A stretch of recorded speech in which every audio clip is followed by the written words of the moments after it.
Here. Let's see here.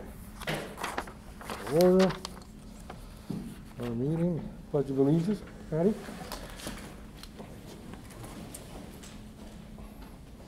I pledge allegiance to the flag of the United States of America and to the republic for which it stands, one nation, under God, indivisible, with liberty and justice for all. Thank you very much. Call to order.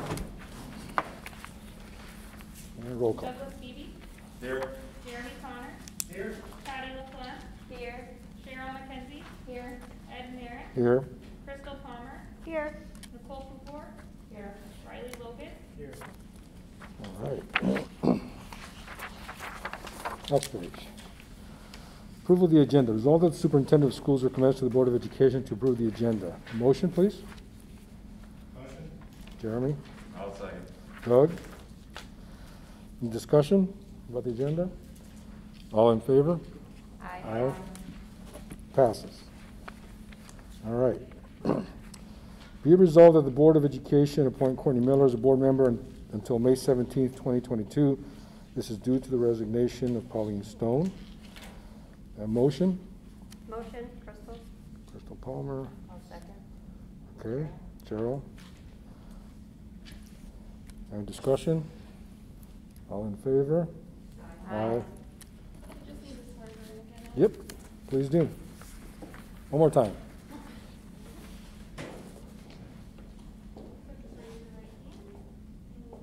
I, Courtney Miller, do solemnly swear that I will support the Constitution of the United States and the Constitution of the State of New York, and that I will faithfully discharge the duties of a Board of Education member, 12/14/21 to 5/17/22. Yes. Need you to sign.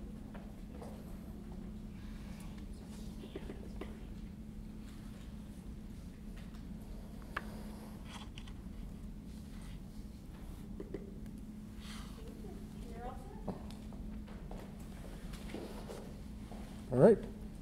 So everybody had the board portal, all the information for Kristen Michel's resignation and new candidates, a lot of great candidates. So let's go ahead and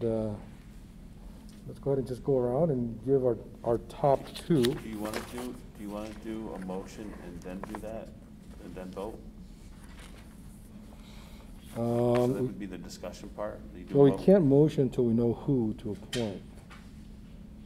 Make the mo, So right, we're just going to discuss first, right? I guess. Appoint so-and-so as a board member, so we'd have to, And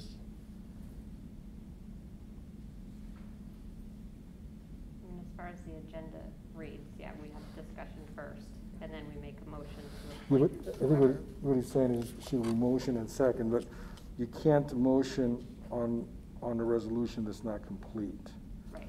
right? So, but I see what you're saying that, so we'll figure out what we're gonna, who's gonna be, and then we'll do the resolution, just to make sure we don't miss that. All right, so, Chelsea, you taking notes on our votes here? Yep. All right. So lots of great, man, it's nice to see candidates popping up with great interest and great background for our community, so that's nice. Doug, oh, you go first. I will, my first vote is gonna be for Mr. Anderson. Okay, I've known him a little bit. okay. That's gonna be my first vote. I gotta admit to you, I don't really know anybody else of the other 6 candidates. I've read all their applications. They all are good. Yeah, So yeah. if anybody else has a number 2, I am totally fine with whoever else has number 2. Okay. My first vote is for Mr. Anderson. Great. Patty? My first vote is for Kimberly Ireland, and my second is for Robbie Karen. Okay. Cheryl? My first vote is for Kim Erlin, and they have a lot of good candidates. I don't know them either. Based upon the letters, I would say my second vote would be for Troy Anderson. Okay. Okay, Crystal? I would just like to say thank you to the people who applied first, because 5 of these 7 candidates have applied for over the last 4 months. This will be our 3rd appointment. So I really appreciate those 5 individuals who have kept applying, and I hope that they consider running. We always want to see participation at this level. But that being said, my first choice would be Kim Erland, and my second choice would be Teresa Acosta-Madiedo. I apologize if I pronounced that incorrectly. All right. Okay, let's see here. We'll start over there. Yeah, my first choice would be Kim as well. Okay, Courtney? I was really impressed with her letter. And my second choice would be for Troy. That was also a very, very nicely written letter. Okay. Very professional. Thanks, Courtney. Jeremy? My first choice is for Kim Erland, and my second was Teresa Acosta-Madiedo. Okay. Nicole? I'm following Senior Kim was my first selection. I had a toss-up between second 2, being June, Van Alphen, and then Troy. Is it Troy? Yeah, great choices. Okay, so 1, 2, 3, 4, 5. We already have 6 for first choice, so I guess that pretty much decides it. Yep. All right. Great candidates. Really nice participation. And now, is there? Hopefully, we have a mechanism to have people continue to participate that have interest in. I mean, obviously, people that have interest in supporting. I would love for community volunteers to participate in the Hall of Fame committee. Well, we also reach out to them for, some of the other committees. Yep. So, and some of these people here have put in applications more than once. Yes. All right, so let me just make sure here.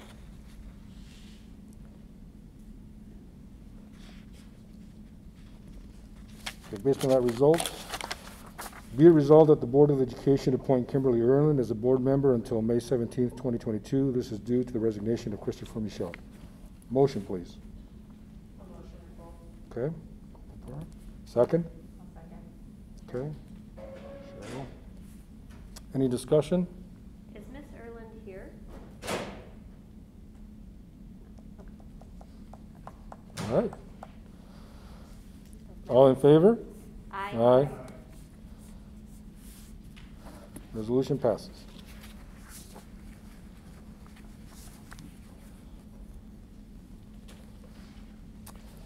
Presentations. We have the CSC CPSC trends and projections. Yes. I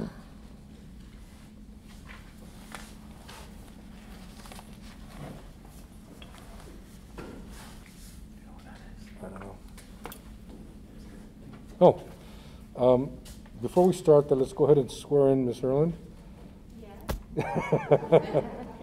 We just voted on board members, so We're efficient. yes.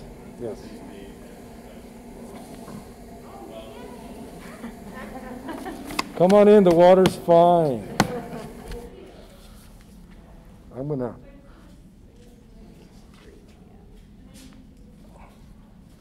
move out of the way. Yeah, actually, yeah, me too. Do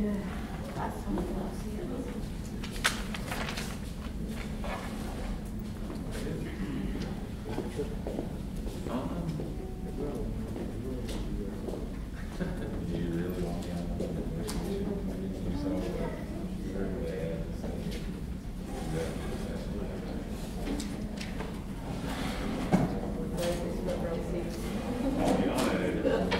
If you can't get anybody else to be on there, I'll be the hard ass to ask to be on there.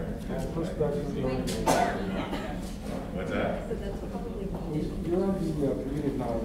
I'm on the committee of nine policy and technology, but if you need somebody to be the bad guy on that, I'm more than happy to be the bad guy. I really am.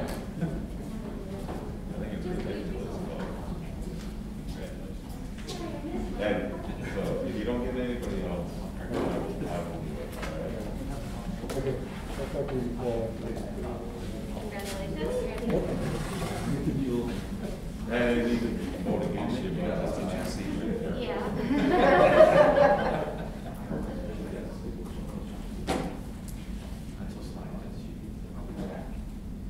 evening. We're just going to give you an overview of our special education department and some of our data, our strengths and challenges. And we'll just kind of start with what we currently have in our department. So from kindergarten through 12th grade, we offer a variety of programming.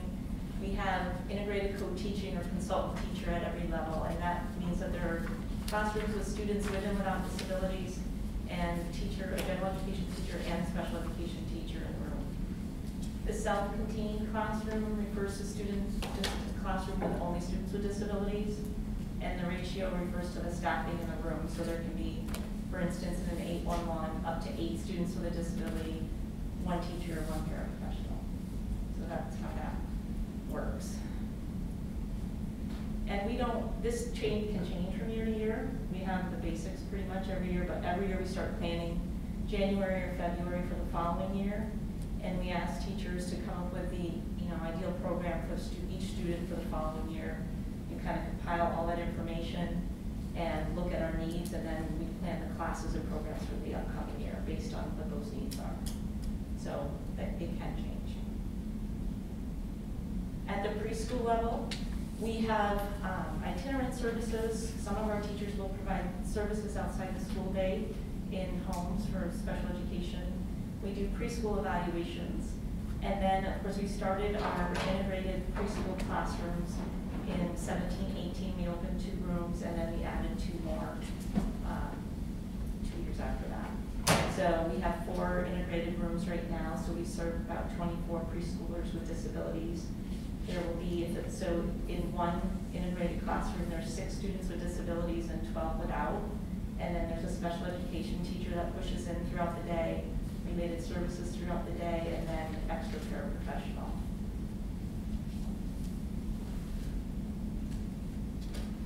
So least restrictive environment, it first came into statute in 1975. Our very own New York State, we had the Willowbrook Institution. Became infamous for housing several thousand people with disabilities in unsanitary and cramped conditions with no educational benefit. So Congress passed regulations requiring students to be educated in the least restrictive environment. So it first means their physical proximity to their school. So ideally, we're obligated to educate students within our school district, within our buildings, and do everything possible not to send them to an outside school, such as CBES.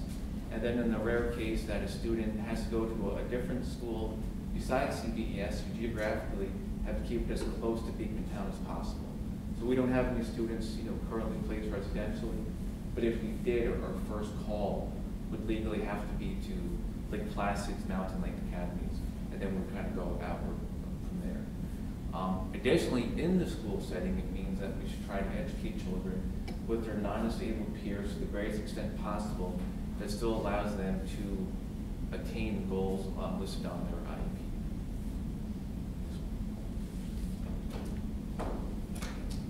And we want to do this besides the legal statute, but the research is also definitive that students perform better when they are surrounded by their non-disabled peers.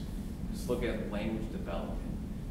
In the past, we've had language-heavy classrooms where the majority of the students have communication needs, but they don't have any positive figure modeling alone in the classroom. It's just simple things, students saying, him said hello, or I dropped my pencil.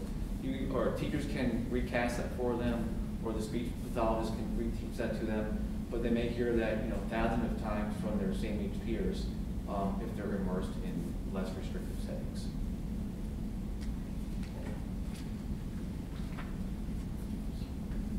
Sorry. Okay, some of our strengths. So we have our graduation rate and our dropout rate. We've met state targets. The data, of course, the most recent data from state ed is from the 1920 school year. So that's based on that. We also had 100% of our students 15 and older had IEPs with appropriate transition plans, and that's required for all of those students. And then our preschool students, we had 22 preschool students this past fall, declassified as they transition to kindergarten. And I think that part of that, of course, is our preschool integrated program has helped quite a bit with students in those early years and getting them the services they need. We have had some improvement in our least restrictive environment. Talk about that a little bit more with our challenges. We do have quite a few challenges right now, many related to the pandemic, but staffing is a big challenge. So not unlike everywhere else in the community, we have a hard time finding staffing. Currently, for instance, teacher aides, despite continual advertising, we have not been able to fill all of our teacher aide positions. We also, even the certified positions, we've had 2 long-term teacher positions, long-term substitute, and we were not able to find teachers with special education certification to fill those openings. Our resources as well, we've, kind of depletes when we are having to share those positions more. We've had an increase in referrals. There's a lot of concern about student performance and anxiety, and of course this is across the board, many students struggling. And we want to, of course, help students with getting the supports they need, but also helping them in a general education setting.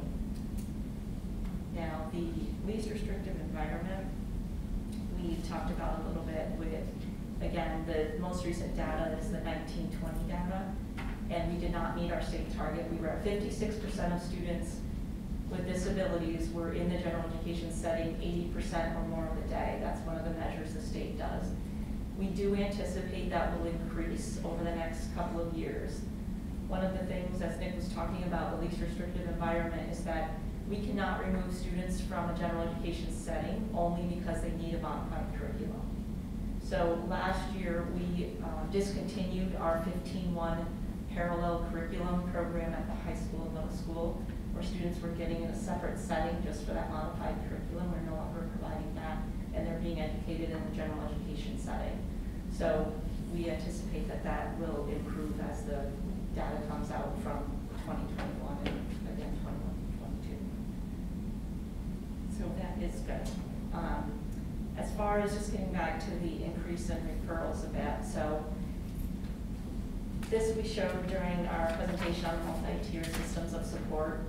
And I'm showing that again just because it's so important that our students receive those general education supports and interventions prior to being referred for special education.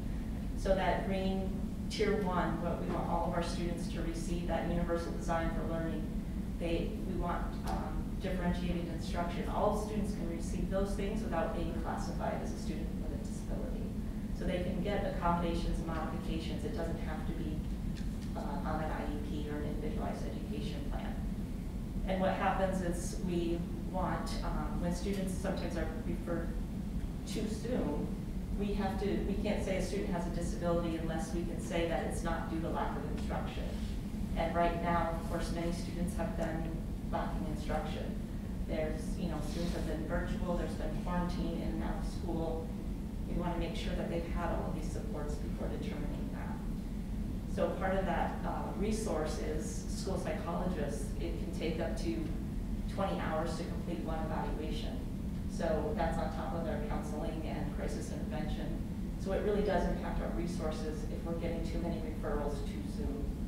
So we of course want to provide what the students need, but we want to make sure we're following this multi-tiered systems of support plan and putting these things in place prior to getting to that point, which is outlined, of course, in our MTSS plan.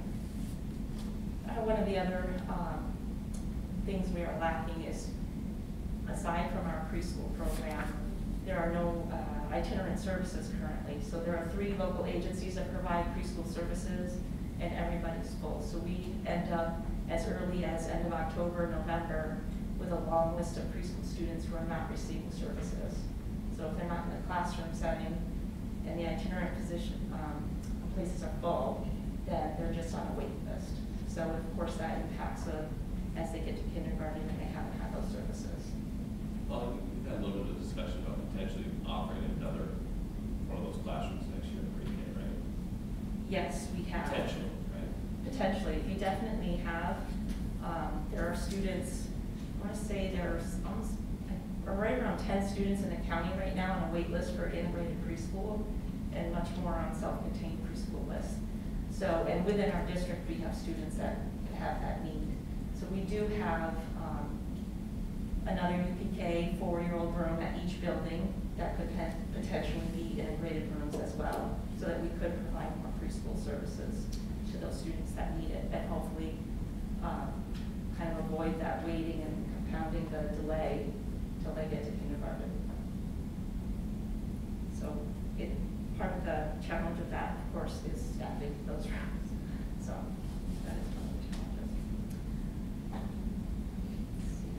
And I think aside from, I guess, just that notion about referrals and resources and our challenges, we are looking at how do we work within this, and knowing that we have the shortage, what can we do differently, which may mean looking at, do we provide more classroom aids and classroom supports and to help students, and instead of just the we have a lot of one-on-one aids right now. So how can we better use our resources, or make sure that the time used throughout the day is being used, is really filled up appropriately.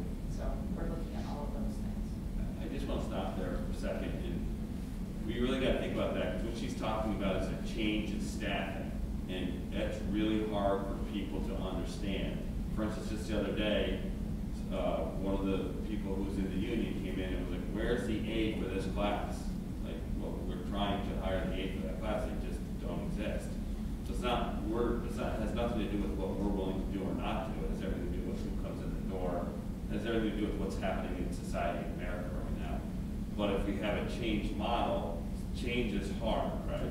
People look at change and they might be like, well, they're just doing that to save money, or they might conceptualize a reason for it, but we'll tell them the reason for it, but sometimes that doesn't resonate, and that does drive complaints, it does drive anxiety from time to time. But that is where we are as an institution, and I know we're not alone. I've been working in Albany and across the region. We're not alone. That's when you're in a classroom day to day and you want an aide, you feel you need an aide, the IEP says there should be an aide. Sometimes the reality of the situation doesn't necessarily matter. So I just want to go through that. Yes, absolutely. And it is kind of a shift in mindset for people to also understand that, students can't come in and everyone get the same. That certainly won't work anymore. We have students that are all struggling, are all maybe lower than they would have been prior to the school closure. So we need to make sure that everyone's getting what they need, and that if what we're providing isn't working, we need to look at how do we change it so it is working for our students.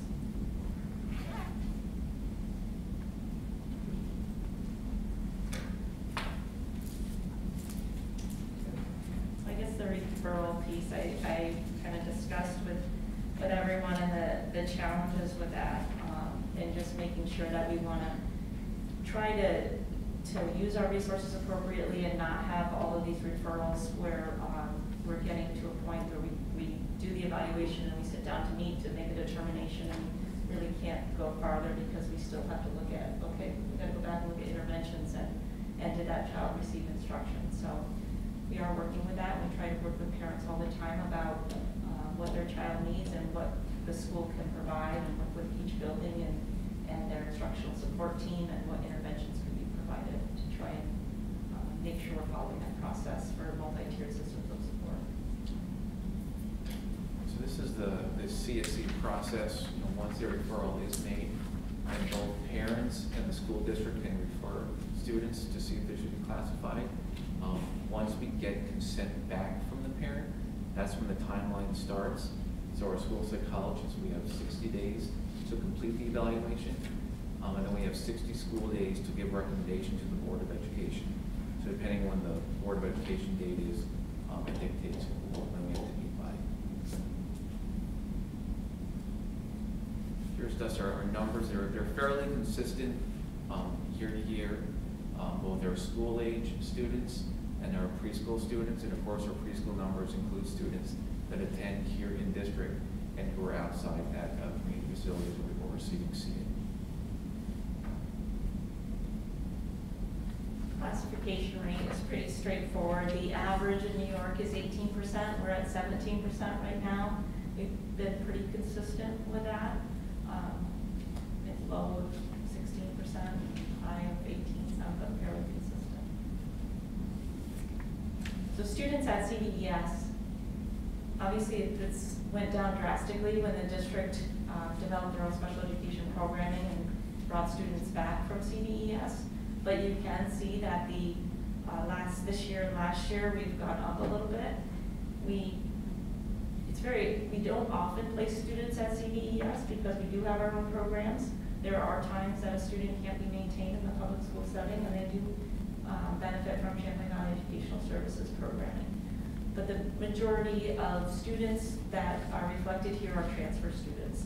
So we get a lot of transfer students, and if they're already placed at CDES, we of course always look at can they be brought to our district, and sometimes they can, and sometimes they can't. But currently we do have a little bit higher number because of those transfer students coming in. And we have seen great success with students that have been brought back from CDES or transferred in, and we've brought them to our district. And it's been very rewarding to see that success when they are able to be in a district with their peers, because it is limiting when they're not around their general education peers at all, or don't have as much access to extracurricular activities or any of those things. So of course we want to provide that opportunity whenever we can. So transfer in and transfer out. Last year we were kind of even with students with disabilities left that came in. You can see this year there's a difference, and even though it's 9 students, 9 students can have a really big impact. So we have, some of these students are pretty high need. So 5 of the students that transferred in required one-on-one aids. Only 1 of the students that transferred out required a one-on-one aid. So that alone impacted, of course, our aid staffing. And one of the transferred in was a CBS student as well. So even just the 9 students can have a big impact on our staffing and resources. Oh, I just want to stop there for a second. So Jen, to put you on the spot, you worked at a smaller school before here. Well, you worked here then at a smaller school anyway. Thank God. So there's 9 additional transfers here at Beekmantown. At a lot of school districts, that could be just money. This is all part of the budget process, right? So when we talk about this from a financial standpoint, what do you see that? What do you think? When you're talking about 9 special education students coming to a school like Csc, it would have been detrimental to their budget. Really seriously detrimental. We can sustain it better here, but 9 students is a lot of special education students to bring in a year. So you really have to consider that when you're working on your budget, and how it affects your numbers. And you have to be prepared for those influx of children, because these are very high cost kids that Holly's talking about. So if you take a look, we usually prepare for like 5, just using data, we prepare for 5 transfers, and we talk about how 5 could cost us, easily $500,000. We have 9 right now, so yep. Just want to put that up. Question for you. Earlier you had, with the first slide, you talked about research about the least restrictive environments, the benefits and all that. Have you seen any research that talks about their value to the rest of the population with respect to empathy, diversity, tolerance? Yes, there is research to support that it is good for students without disabilities as well, because of those reasons you mentioned, the empathy and compassion, but just it's the world we live in, right? Once students are out of school, we don't segregate people. They're all part of our community, and so we want them to be part of the community at school. But there is research to support that it's beneficial for students without disabilities as well.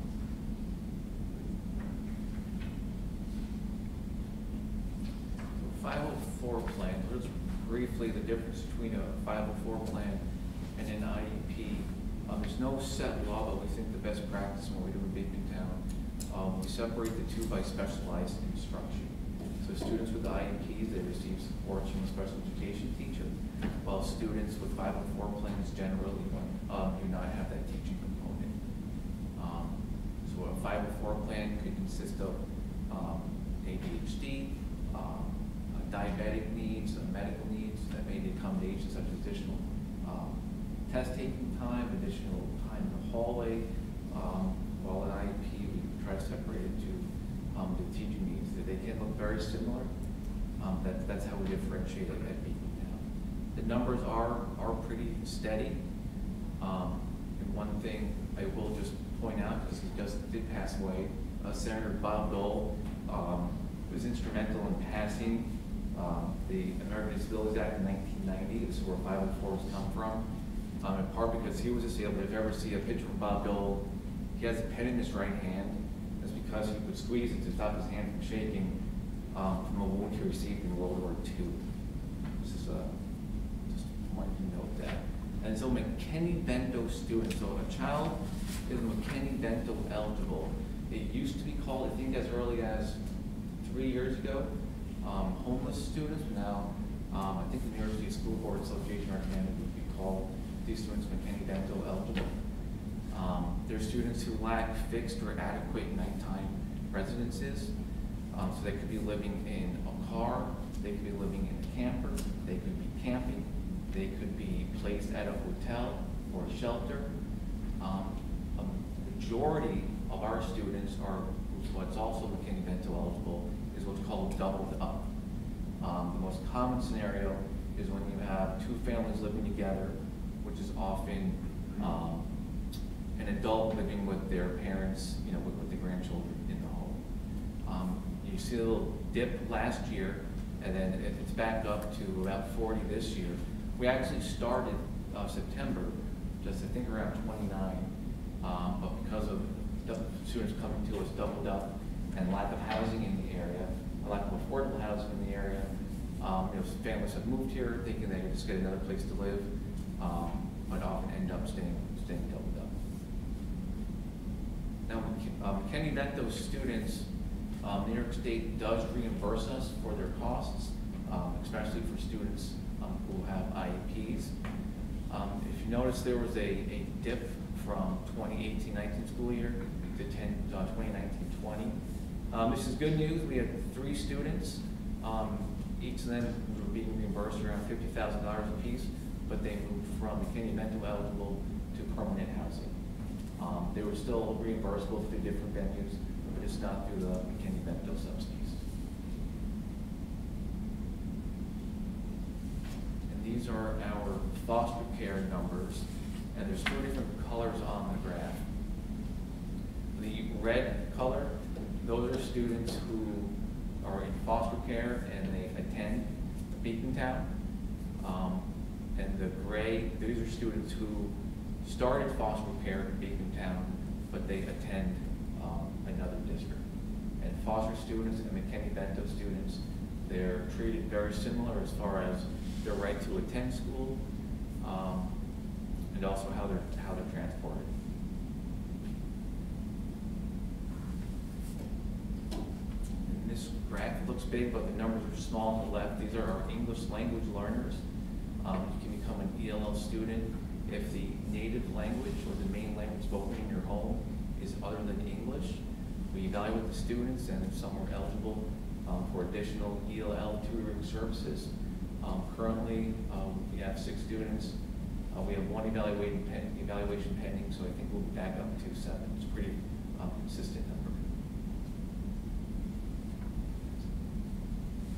Does anyone have any questions? Yes. I have a question. On the graph about having students in population 80% of the time, the New York State goal is to meet 60%, and I saw your trend is improving, and you mentioned there's some changes and you think you'll be there. Does that have any funding associated with it, or guidance? Is it just you're learning professional guidance to get there, or is it a state-run program? Yes, is what I'm asking. Like state guidelines to meet when you say the 60% is the recommended amount. So that's on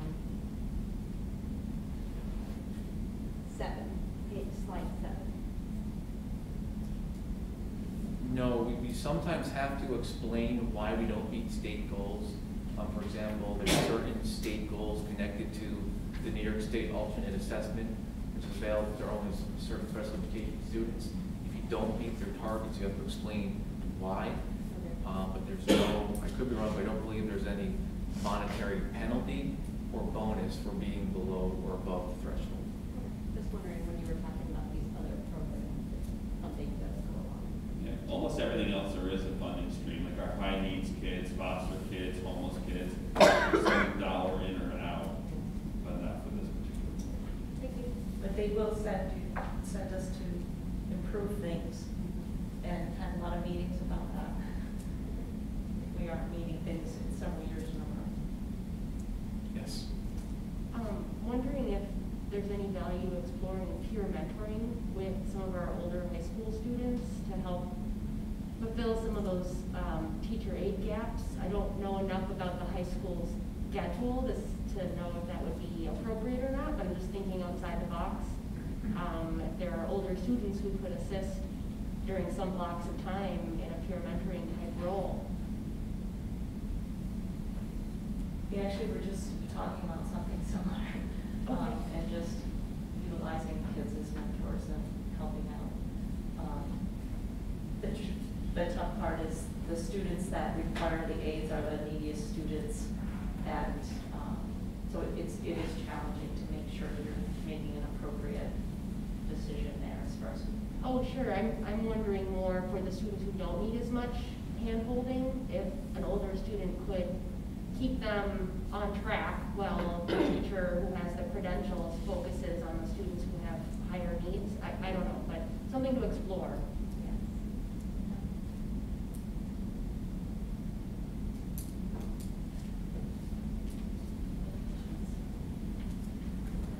Thank you very much. Thank you.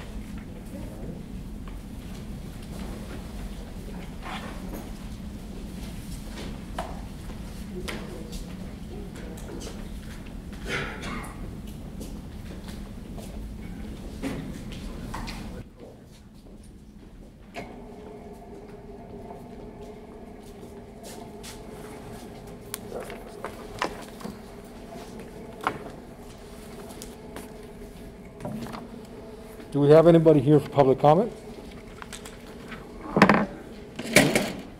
Seeing as nobody's here for public comment, I'm going to skip section 5 and go straight to reports. Mr. Mannix? Yeah. Okay, so on the agenda tonight as a late item, there's another French teacher resignation.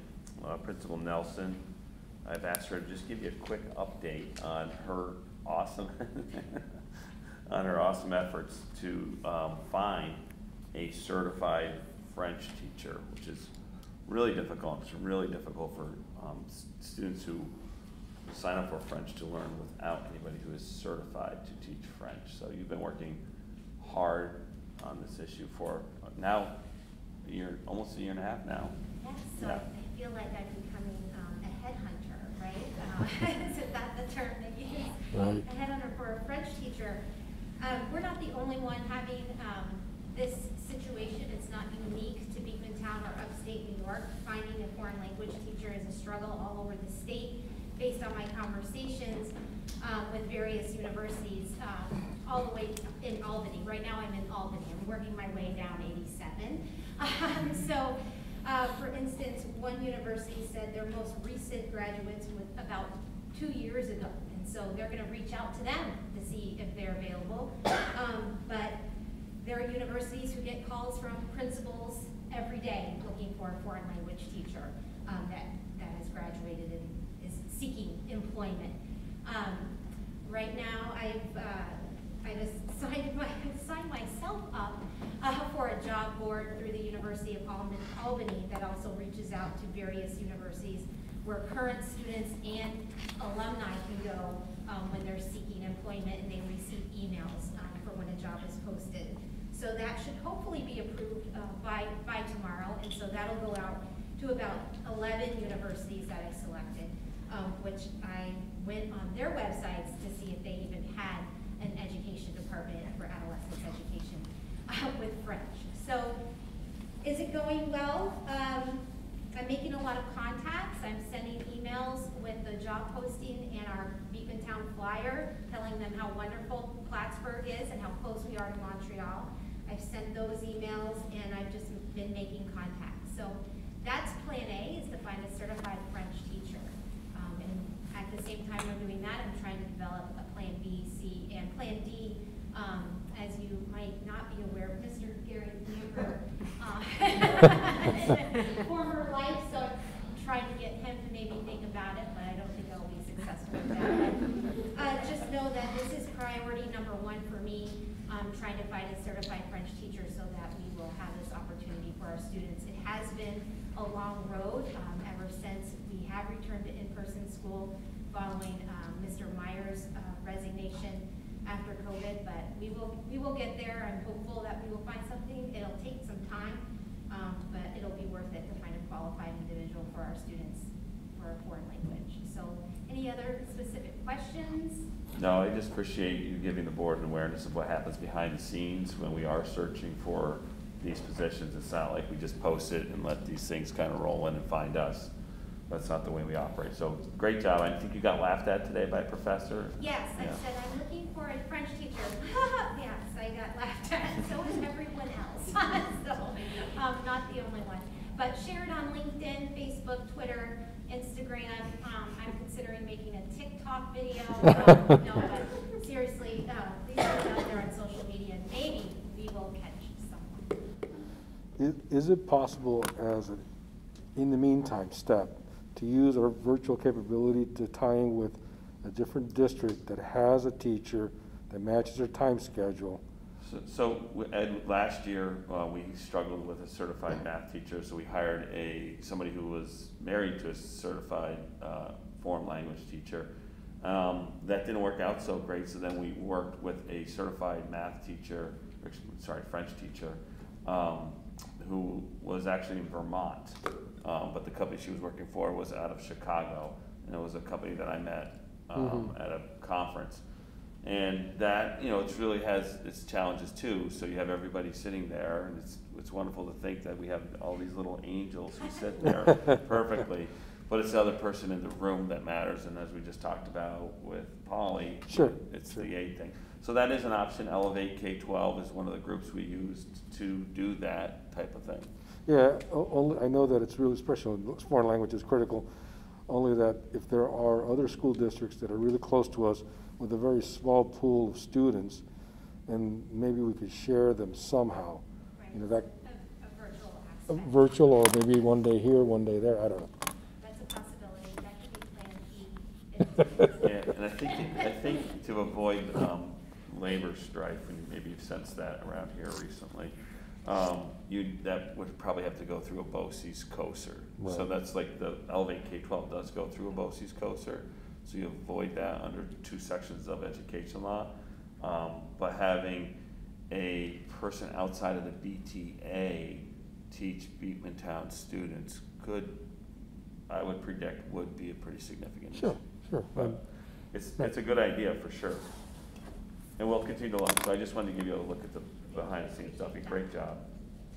A couple of other pieces of the update. ELOs are starting to roll in, and some very good opportunities. We hope to see more, and I think we have been seeing more.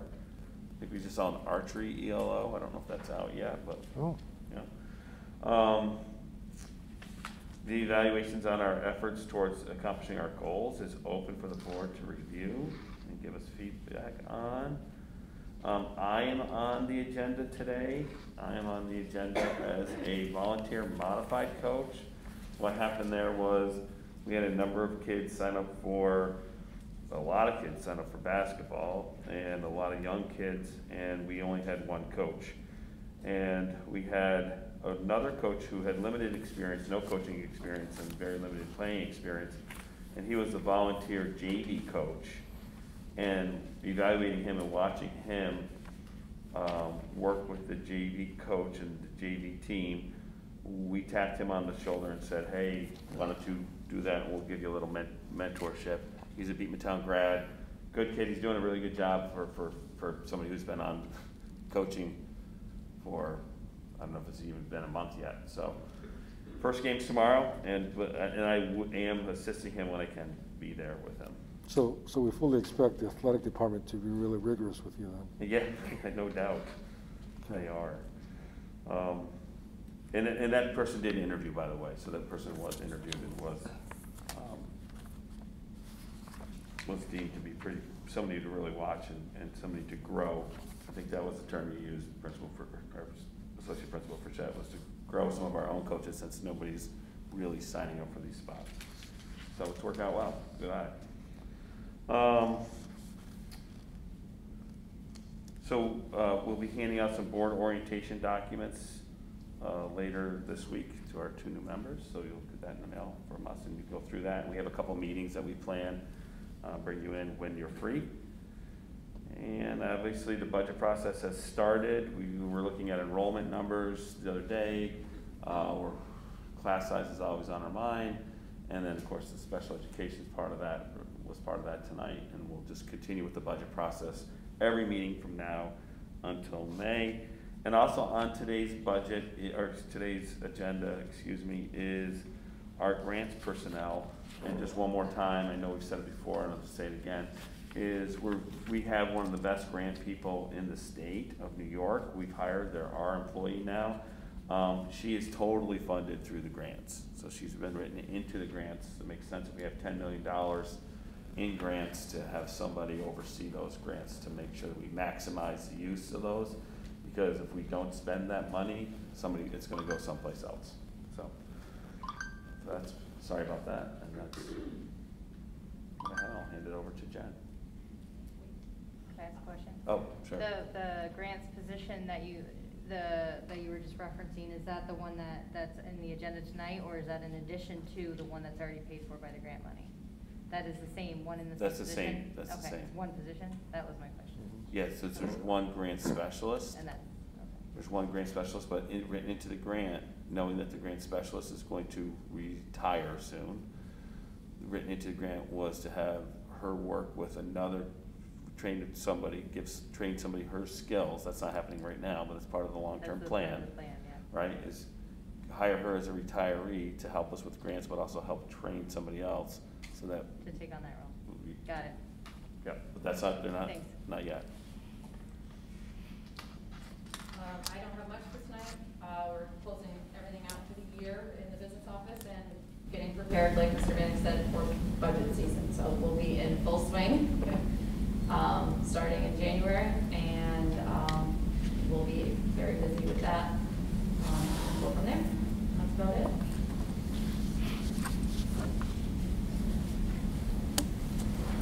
You're up. So the entire high school and staff is putting in a lot of effort. And, so far, I've been noticing that we have a really good, high-quality education and a safe environment in high school. The winter concert will be taking place on Thursday, the 16th, in the auditorium. It's going to be at 7 p.m. if you're interested in watching. It's going to spotlight the wonderful band and chorus programs here at the high school. That happens, it used to happen every year. It's the first time that a real concert has happened in a couple of years. So maybe not a couple of years, in a year. None of them, they were all virtual last year, so we're pretty excited about actually having an audience and parents being able to watch what we've done and work hard for.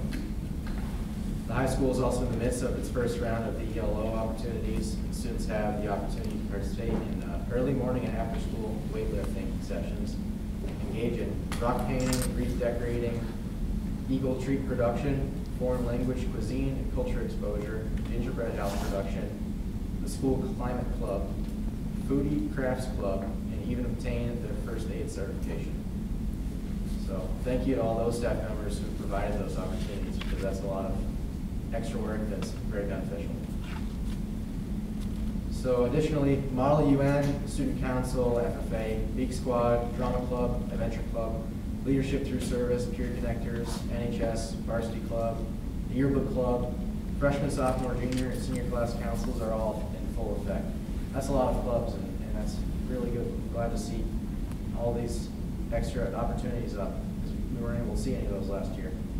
Additionally, students have begun to establish a school newspaper to highlight all these events that are going on right now. The first issue came out today. Next Wednesday, the 22nd, there's going to be a holiday social and emotional afternoon where students will have the opportunity to participate in a badminton tournament, crafts rooms, game rooms, a cornhole tournament, skating at the field house, bingo, bowling, snowshoeing at Beekmantown, and many other events to create added camaraderie and well-being amongst the students and faculty. Those last four, skating, bingo, bowling, and snowshoeing, those are entirely new and they're pretty extensive, so those will be pretty interesting opportunities and fun.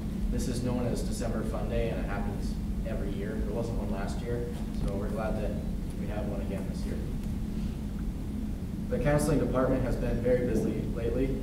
Junior students will receive their second career exploration presentation by the school counselor this week and receive their first college and military presentation by the school counselors on January.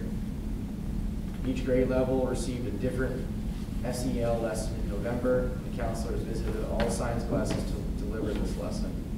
They're working with PBIS to recognize students who are demonstrating good behavior. And with the help of peer connectors, all 9th graders received information on PBIS and viewed short videos made by the upperclassmen students. These videos were on positive and correct behaviors for them to behave as in their English 9 classes. A survey was administered to these students to collect data and gauge their emotional state. The counselors have been checking in on any individuals that indicated they need extra support. The middle school brought in over 900 items to donate to the local food shelf prior to Thanksgiving. And the 6th grade brought in over 300 items alone and were awarded a movie for their efforts.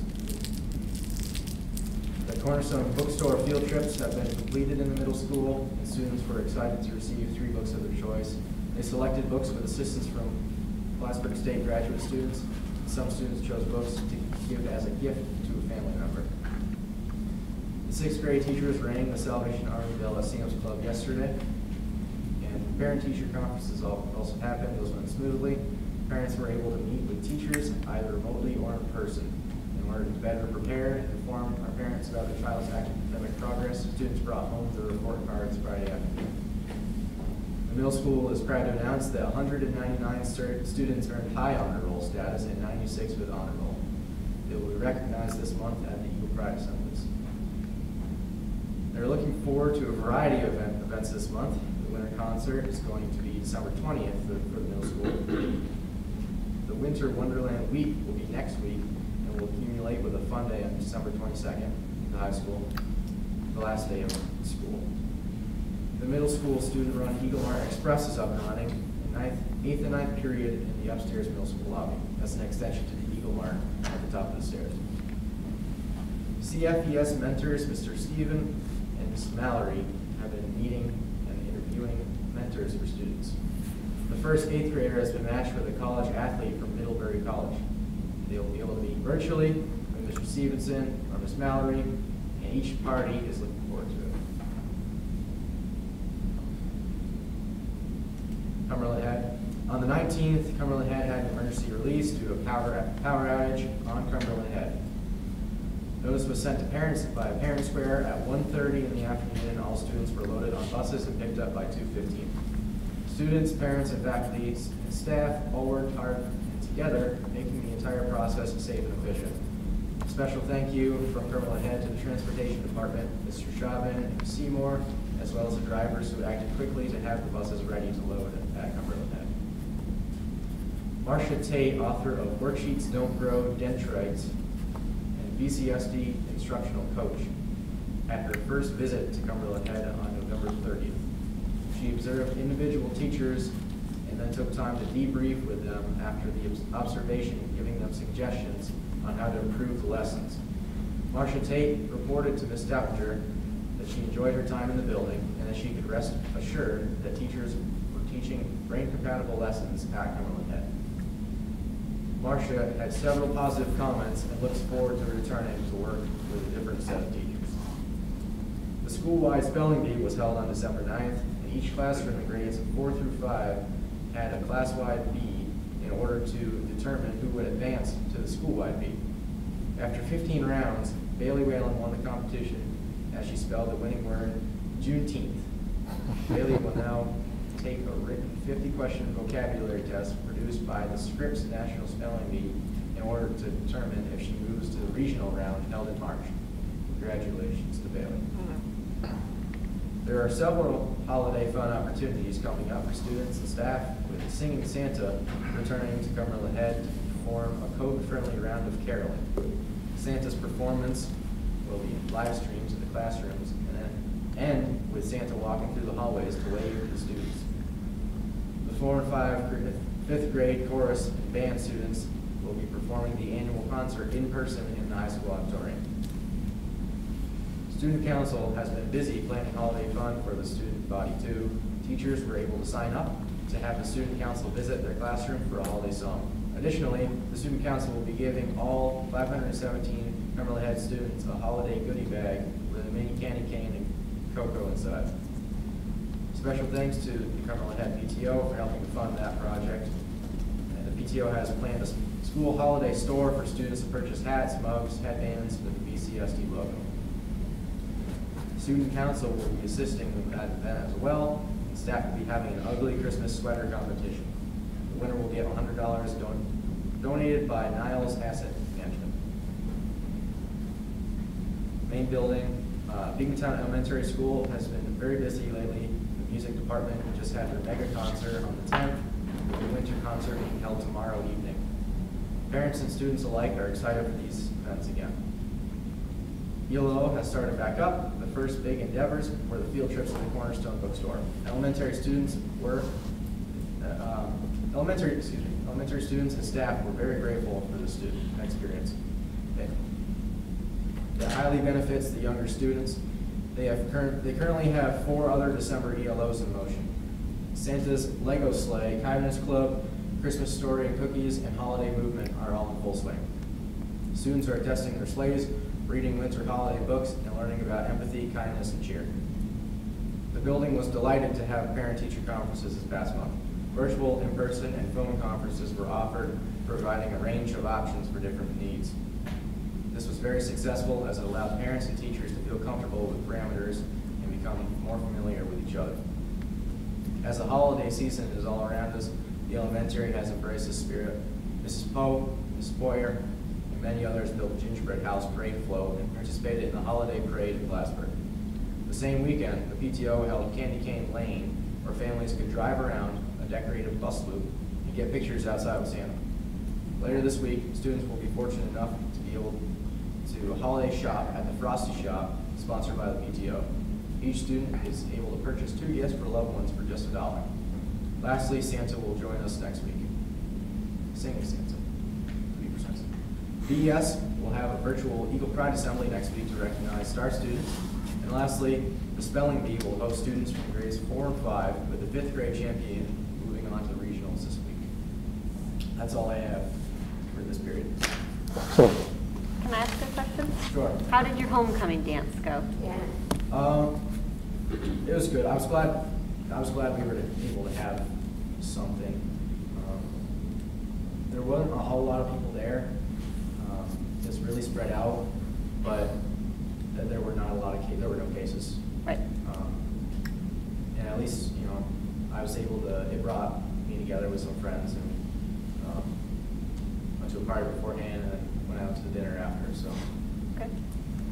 Okay. So you felt safe. Oh yeah. But it wasn't what you had envisioned. It was really safe. Too safe. There weren't a whole lot of, it was really spread out. Okay. I'm glad we were able to have something. Thank you. But it's hard. Yeah, imagine. There's a lot of effort into that. Yes. Any more questions? Thank you, Rod. Thank Thanks. All right, next one is committee reports. Nicole? You weren't there for the audit committee, last one, so. Great. You want to go ahead and take that one? Sure. So I just brought up the minutes to help, since I can't remember what I did yesterday. So, I mean, we went over the financials. Jennifer and Jen did a great job kind of highlighting for us, walking us through those reports. We talked about the meals being served at the school and what a positive that is. We talked about the numbers of that and the goals and targets associated with that. Talked a little bit about how breakfast participation was down, and that, you know, is potentially because students aren't able to eat in the classrooms right now, and so, you know, hopefully at some point that will change and we can increase breakfast at the school as well. And we talked about the classroom, the revenue for the cafeteria being up this year because we have some more a la carte options and people are buying more of those things. And so we just kind of offered, we always have our questions and they were answered, and so we moved to release them to the board for a vote. Great, excellent. And that's the only one we have. So the next one is minutes, section 7. Resolved that the superintendent of schools recommends to the Board of Education to approve the following minutes. The motion? Motion, Jeremy. Jeremy. Second? I'll second Nicole. Nicole. Any discussion on the minutes? All in favor? Aye. Aye. Resolution passes. Okay. Result of the superintendent of schools recommends to the Board of Education to approve the CSC, CPSC, and 504 recommendations dated 12/14/21. Motion, please. I'll motion Nicole. Nicole, second? Courtney. Any discussion, questions on this resolution? All in favor? Aye. Resolution passes. Personnel. Resolved that the superintendent of schools recommends to the Board of Education that the following resolutions on this consent agenda: appointments, termination, resignations, and tenure be and are hereby approved. Motion. Motion, Jeremy. Jeremy. Second? I'll second. Okay, Crystal. Any questions on personnel resolution? All in favor? Aye. Aye. Resolution passes. Dan, did you want to talk anything out here you want to? Okay. I think so. I could ask you that first, I guess. Let me make sure I'm on the right spot here. So that was 9.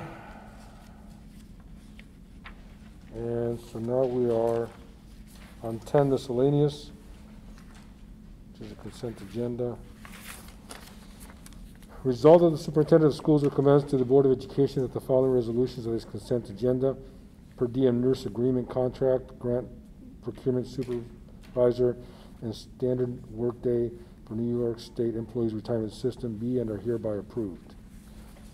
Motion, please. Anyone? Motion, Patty. Okay, Patty. Second? Cheryl? No, Crystal? Kim? Kim, hey, you're on the board. All right. Any discussions on this consent agenda? I have one question, and I'm sorry I'm looking for it, and I apologize if this question is in the weeds here, but under the per diem nursing contract, the way I read the contract, it was with the ELT that their time, and it would actually be shorter than without ELT, so it's just, I'm looking for it right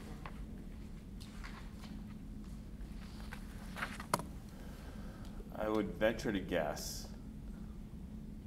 I'm not prepared for that one, but I would venture to guess that we increased the rate for the per diem nurse back when we changed to ELT. And I don't know that since we don't have, ELT's become ELO. Okay. We didn't, so I remember the question was asked, do you want to lower the rate? And I was like, no, because we wouldn't find, it was only, it was like $5 or $10. Right. But I would venture to guess that the contract hasn't been adjusted, so that would be, Okay. I would take responsibility for that. Okay. The contract does reference hours with and without ELT. Right. Based on the schedule. Right.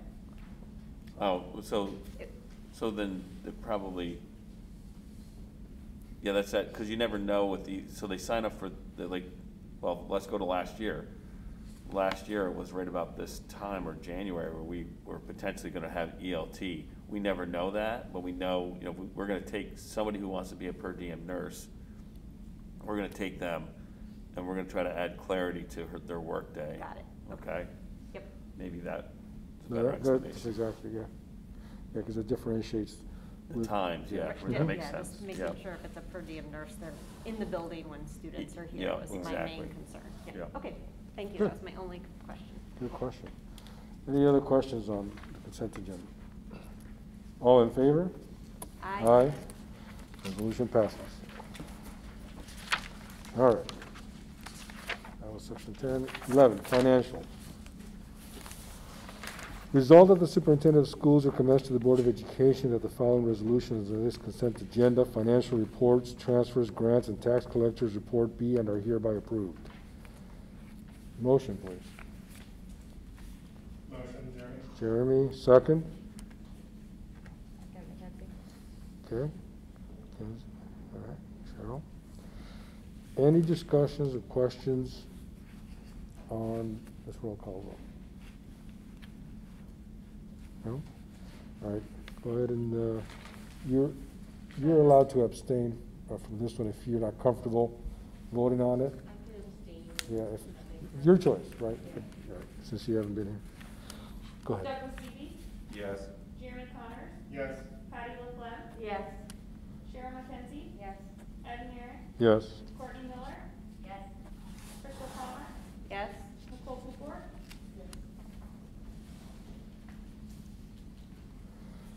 Okay. All right. Let's see here. The resolution passes based on the votes. All right. Additional items to discuss.